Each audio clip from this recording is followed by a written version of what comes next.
The science of food, specifically how our brains react to it, is a new thing. However, one of the facts that researchers have discovered is that some food can be just as addictive as drugs. While not everyone responds to the food they like in this way, the potential is there. With how our appetites are controlled by our brains, this can be a disastrous issue, as we might try to fit more into our stomachs than is physically possible. When this happens, you won't just feel too full, your stomach might actually burst. Processed foods tend to contain a lot of sugar, salt, and fat. All of these take less than a second to affect your brain, exciting you and making you want more. The kind of food that we enjoy as kids can influence our palates in the future. This is a product of how our brains work when it comes to memory. The brain forms neural pathways that make it easier for us to recall things. The more you have this experience, the stronger the memory is. This is all good and fine when it comes to studying, but when junk food is involved, it's exceedingly easy to fall into the pattern of eating too much junk food, especially if you're used to having it when you were younger. When you see advertising for food you like, such as McDonald's or KFC, you might find yourself getting excited and wanting that taste from your childhood.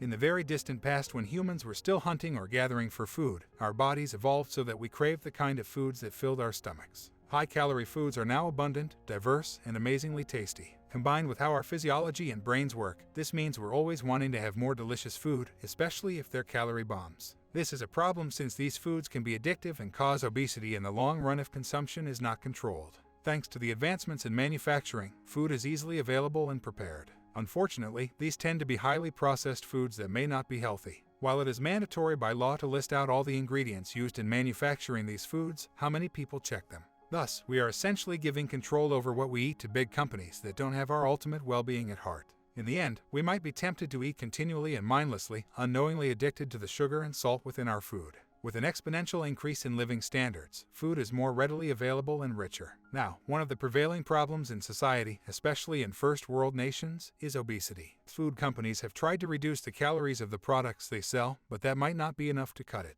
The relationship between processed food and weight gain is a more intricate web than initially imagined. This has to do with how our bodies handle the food and how to use the components within. With processed food, our bodies have trouble calculating calories and allocating them. Thus, processed foods need to go a long way before they can be as healthy as they are convenient.